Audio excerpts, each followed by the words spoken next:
we have this floodlight filling us, there are no longer dark corners. I can now see all the way back into the corners. What's back there is now exposed by the light. And this is what Jesus is telling us it should be like for us, with no dark corners. And so if we live as people of light, it will produce what is good and right and true in us. And so let's live as people of light. Paul then continues to reinforce this concept of not looking like the world by then telling us to be children of light in a dark world. And this comes from Ephesians chapter 5. We're now in verses 8 through 14. For once you were full of darkness, but now you have light from the Lord. So live as people of light. For this light within you produces only what is good and right and true. Carefully determine what pleases the Lord.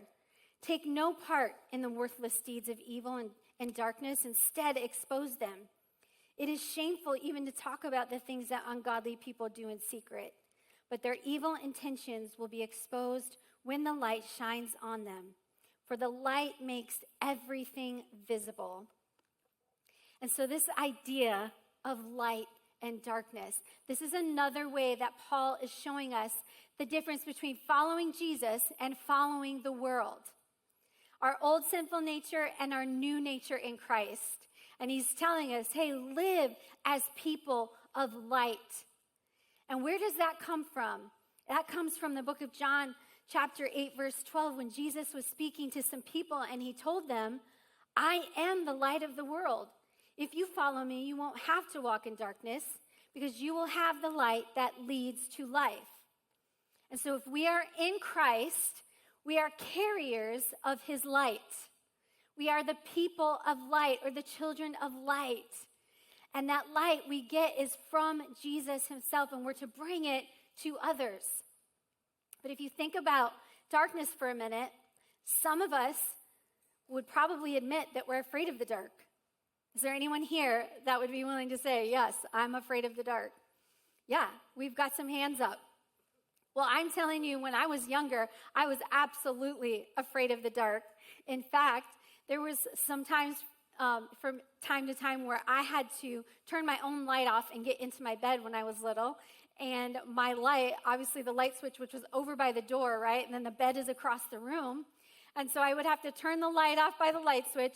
I would run across the room as fast as I could. And then 4 feet from my bed, I would leap and just fly across to my bed so that my feet were not up against the bed so the monster under the bed couldn't pull me underneath. Anyone else?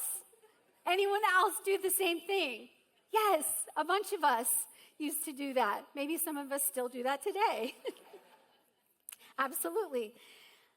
But the darkness can be scary. Darkness can be scary. Why? Because we can't see what's happening in the darkness. Because if you think about it, when do thieves break in and steal things? At night when it's dark. What color clothing do they wear when they do that? They wear dark-colored clothing, so they cannot be seen in the dark. Why? Because they're doing something they're not supposed to be doing. And another thing about darkness is that if you're trying to move around in the dark, you can't see where to go.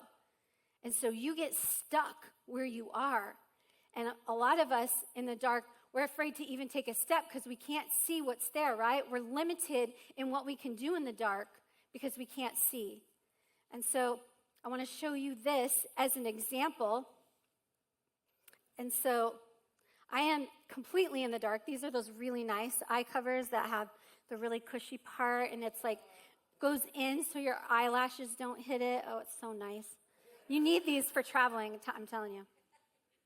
But I know there's a lot of light in this room, but I am in complete darkness right now. And let me tell you, I don't really want to move because I know there's a drop in front of me at some point. And I know that's dangerous, and I know that I could get hurt. And so I don't want to move. But somebody could tell me, hey, it's okay, you can take another step forward. And, I might take a step, right? And they'd be like, okay, you can take another one. Okay, so I have to rely on this person telling me where to go because I am in complete darkness. But here's the deal. When you are in complete darkness, the devil can also be telling you, hey, it's okay, you can take another step. That show you want to watch, it only has a little bit of nudity in it. It's not that bad. Go ahead. Oh, that person that's not your spouse that you have feelings for, well, that's okay. That's making you happy. You need to pursue that.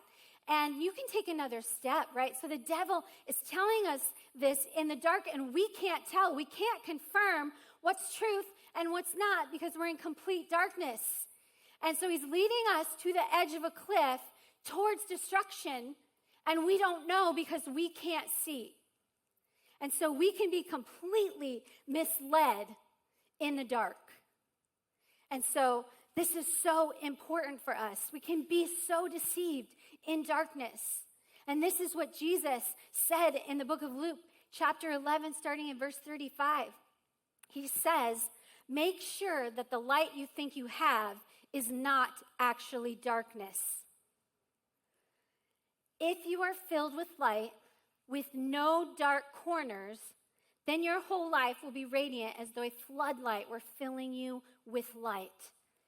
And man, I read that recently in my Bible study time, and I'm telling you that phrase, no dark corners, stood out to me so much. I was like, wow. And so I want to show you what that looks like today. What does it look like to have dark corners in your life?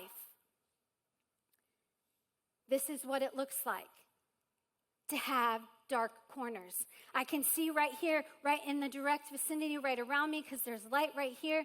But back in that corner, and that corner, and that corner, and that corner, I cannot see. There's darkness. And so I have no idea what's going on there. Things are hidden, right? There's darkness right there. So this is what it looks like in our life, I think I'm in the light, right? I appear to be in the light, but I keep falling into gossip with my friend. I appear to be in the light, but I'm treating somebody well to their face, but behind their back, I'm slandering them and I'm telling lies about them. I appear to be in the light and I'm showing my boss, that I'm a hard worker, but behind the scenes, I'm cutting corners. I appear to be in the light and I'm in this dating relationship and it appears that we have this godly relationship, but really behind the scenes, we are falling into sexual sin.